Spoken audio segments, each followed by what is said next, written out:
Hello and welcome to Casual Veteran Gamer. In the video today I'm going to be going through the Illithid powers. Do keep in mind most of them take a bonus action to cast, though not all, and each class gets a different ability, a different power.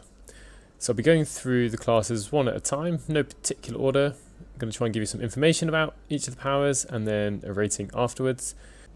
A quick note before I start going through them is how to actually gain these abilities. And you have to use your Illithid Wisdom power, the choice that you get in some conversations. I used it 4 times before gaining these powers, and you do need to have a long rest, have a sleep, and in one of your dreams, your lover will come and give you a gift, a parting gift. After you use the Illithid Wisdom choice in the conversations, make sure you rest in between each time. You know that the choice is kind of succeeded because it says that something you feel sated, like the woman's side feels sated. Also, do bear in mind that if you're travelling with the same 4 companions and you switch companion at any point, you will probably have to do a long rest before they get their ability to do whatever they can based on their class. First off, I'm going to start with the Ranger power, which is called Force Tunnel. You can only get this power if you make your character a Ranger, because there are currently no NPC Rangers that can join your party. This one is slightly abnormal in that it takes an action to cast rather than a bonus action. So you charge forward, pushing all objects and creatures in your path 13 feet away from you. Range 30 feet, we charge in a short rest. And with all the powers, since they all recharge in a short rest, you should probably be using them almost every fight. Now I've just found a situation here where I've got 2 enemies in a row. It doesn't seem to attack your party members, otherwise they'd be highlighted. But let's see it in action. So since I was high up, now can we see where these guys ended up? We can see the one still living. Ended up all the way down here. It says push 13 feet, but we can see it's actually much further than 13 feet. Part of that was probably just because of the height. Now that was the beginning of the fight, before the fight even started. So although it used an action out of combat. We can see the other goblin here barely got moved away and didn't take any damage.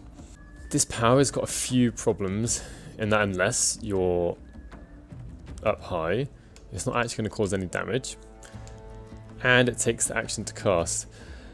It is not such a bad power, but it would be much nicer if it was a bonus action, because most of the time I'm going to be attacking. Obviously to start a fight it's great. And if I'm at range with a ranger, I'm probably going to be using my bow instead.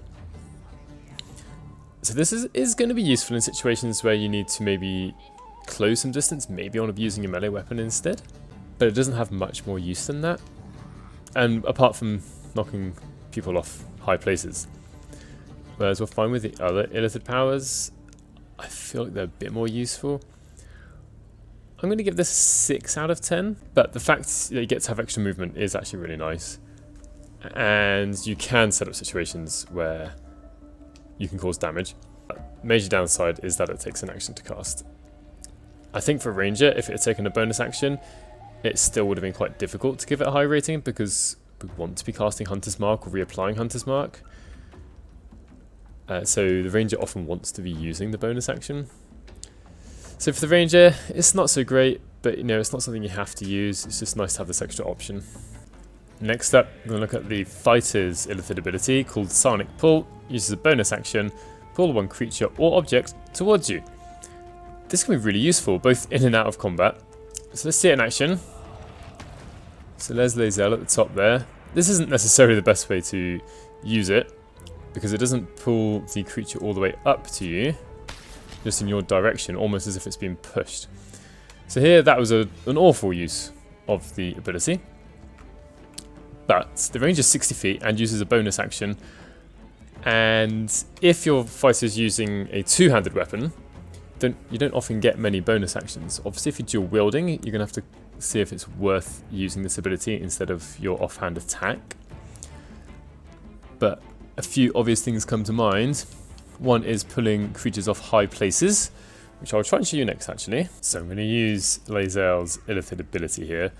Obviously it's a bit easier when I'm not in combat, but I just want to show you the principle behind these things. So you can see a blue line coming from this Goblin Sharp Eye, and this is 100% chance to hit. There's no way this is going to fail. So she's going to move a bit and then put it down. And I didn't quite reach as far as I'd hoped. You have to pay attention, I guess, to the path of where the creature will go. Now, the creature didn't quite go down far enough to cause any damage. But if you put a creature from high enough, it will cause damage and potentially make them prone. And also will allow you to bring enemies closer to yourself, which I'll show you in just a second. Here's going to show you Sonic Pool from not being above or below ground, just on the same level. So I'm just going to quickly check all of the enemies here, and you can see actually we go really far. That one doesn't come all the way down, which is a bit disappointing. But then I can choose which enemy. Most of them will come straight towards me and probably close enough to do an attack. So let's just choose this one that's furthest away, Goblin Devout. Doesn't get all the way here, but gets close enough, I would say. Overall, I'm going to give this a 9 out of 10. It's a really nice addition for a fighter to be able to cause extra damage from having creatures falling off high places, to close a gap, and also just to move things out of the way if you really need to. Here is the Wizard Illithid ability. Reflective Shell takes a bonus action, inflicts Reflective Shell for 2 turns, so this turn and next turn. Protective Shell envelops you, it reflects any projectiles targeted at you to their point of origin. Uses a bonus action, it doesn't affect creatures that don't rely on sight or that can see through illusions, so it doesn't necessarily work on every single creature. So let's see it in action. So all of these abilities, when you first click on them, basically at the bottom you get the worm that's in your brain. You can kind of see this shadowy mind flare floating above you. So, Reflective Shell, and it will reflect any projectiles sent back. Most projectiles are probably going to be arrows. And one nice thing is that wizards get targeted a fair bit sometimes, and especially by things that have ranged attacks. And this is going to be really useful. Wizards don't get very many bonus actions, very few in fact. So just being able to use the bonus action is a really nice plus. It's defensive, keeps your wizard out of danger. And what I'm trying to do here, let's see if this works. I've put Gale out in front, and got a couple of goblin archers up there. And I'll make everyone else go further away just for a bit. So hopefully we can see this happen. Projectile reflected, and actually killed the goblin. Projectile reflected, did 3 damage. I mean, I just call it defensive, but evidently we can use this quite offensively if Gale is the only target available, and they can only hit you with ranged weapons. This is obviously a very nice situation where the enemies are mostly hitting me with ranged attacks. And I'm going to give this a 9 out of 10. I would give it a higher score, except that it only lasts for 2 turns, so you've really got to choose when you're going to use it. But apart from the whole defense and offense thing, is it gives Gale or any wizards a choice of bonus action. This is the Cleric's Illithid ability. Survival Instinct takes a bonus action to cast. Infuse a creature with Psionic Force. If it reaches 0 hit points, it regains 3d4 hit points instead of falling unconscious. Range 60 feet. So 60 foot range is really good, which, let's see, cancel that for a second. It's the same as Healing Word. This is essentially a preemptive healing word. So looking at my characters, Shadowheart herself looks the most damaged, most likely to get hurt. So we can see here, it doesn't tell us in the description, but it lasts for 3 turns, so this turn and 2 more. Recording and see if Shadowheart goes down or not. Before I show you that, I'm just going to give the rating, and I'm going to give this an 8 out of 10. Because the ability itself sounds pretty good, and it's not really that bad, but normally falling unconscious isn't such a big deal. There are other ways to get around it. But what it does do is prevent you from having to use Healing Word in that situation, and also will heal more than Healing Word. So it's definitely useful, and like with other classes, Clerics don't have a huge amount of bonus actions to take, so this is a nice option for a bonus action. So there we just saw the survival instinct kick in. I made her take an opportunity attack, which did 5 points of damage against her, and then she didn't fall down conscious and had 8 hit points instead. However, obviously in subsequent turn, she's gone back down. But like I said, this isn't the end of the world. We can sort this out, not a problem. The rogue is up next with Ink Blot. Create a cloud of magical darkness and immediately attempt to hide. Creates within the cloud. Creatures within the cloud are heavily obscured and blinded. Creatures cannot make ranged attacks. Be careful when you click this, because it will just do it immediately. There's normally with almost all the other skills, you have to click somewhere else, even if it's on yourself, just to be certain. But this just works. Now, it also hides you and basically keeps you safe. This is kind of a get out of jail card if it's your turn. We can see Astarion here is actually not doing so well, with only 9 out of 24 hit points. But we can't make ranged attacks outside of it, so if I change to a ranged weapon, I have to walk out of the cloud first before I get a chance to do a ranged attack. And even within the cloud I can't do it, so this path is interrupted. For rogues, I'm going to give this an 8 out of 10. It's nice that it uses the bonus action, especially for the thief, because you have 2 bonus actions per turn. But the fact we can't shoot out of it isn't so great. Like, we don't even have a chance of having disadvantage. Like, we're blinded inside. And the size of the cloud is quite small. You will be able to fit a few other creatures in there with you. Maybe your party members, which is nice. But it's not going to create a huge area, give you a lot of space to work with. So I can just show you what happens. Right? We can attack, and we become unhidden. But thankfully, we still won't be able to have any projectiles coming in. Next up is the Warlock ability, Supernatural Attraction. You are part of a greater whole. Concentrate on your connection to teleport to another infected creature. Range 60 feet. This is like a substandard Misty Step, because it uses a bonus action and allows you to teleport. The range is quite nice, but you can only teleport to basically one of your party members, as long as you can see them. So I can't actually teleport to Astarion here, because they're out of sight. But I can teleport to Lae'zel or Tav. So like I said, this is a bit like a substandard Misty Step. It kind of serves as a substitute to Misty Step. And I think Misty Step is powerful, but you have to have one of your other party members where you want them to be. But this is really good for getting maybe into combat, out of combat. So here maybe Lae'zel's doing really badly, 4 out of 28. I want to go save her. If not save her, at least provide another target. It's workable as an alternative to Misty Step. So I'm going to give it a 7 out of 10. It's good for movement, but you've got to plan ahead, and it's not quite as good as Misty Step. So I've saved probably the best till last. Aberrant Shape takes an action, magically assume the shape of an intellect devourer that can deal psychic damage. Your new form has 21 hit points, so let's see this.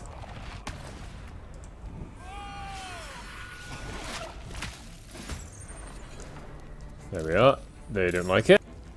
One thing to bear in mind is that the strength of intellect devourers is very low.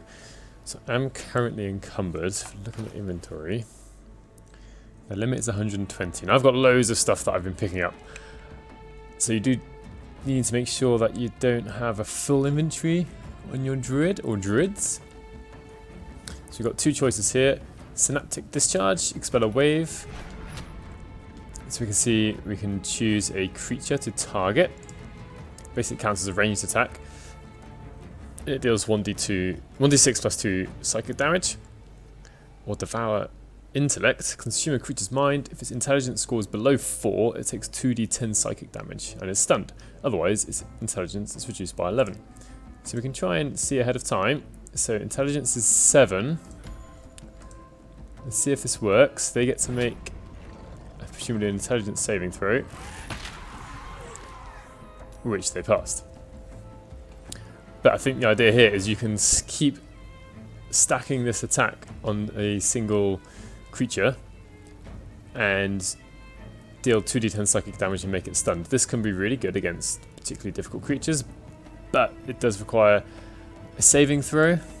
So if you're picking creatures with a low intelligence, they're not so likely to pass a saving throw. Obviously this warg did. They rolled 15, which is just above what they needed as a minimum. I'll see if I can find a time where this does succeed, so I can show the damage in the animation. So I'm going to try Devour Intellect again. So the first one has worked. Let's examine them. Devoured Intellect lasts for 2 turns. Intelligence score has been reduced by 11, so their intelligence is now 0. So hopefully on the next turn I'll be able to show you exactly what happens when their intellect is devoured. So here I'm going to try and devour the intellect of a creature whose intelligence is less than 4. 16 psychic damage, there we are.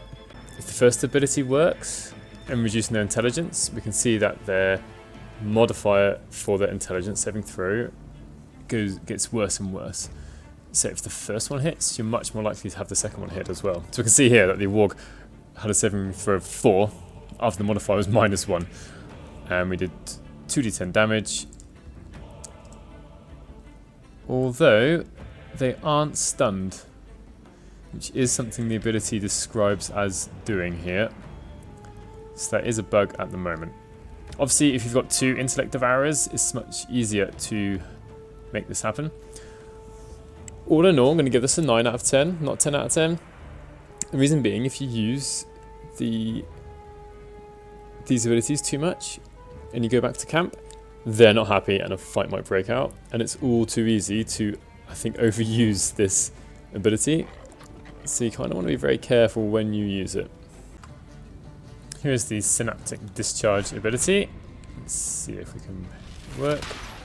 There we are, 7 damage done. Do bear in mind that for a Moon Druid, whose Wild Shape normally uses a bonus action, the Aberrant Shape actions, well, still requires an action. One other major difference for Druids is that they don't just get to use this once every short rest, it uses their Wild Shape charge, which means they can use it as many times per short rest as they have Wild Shape charges.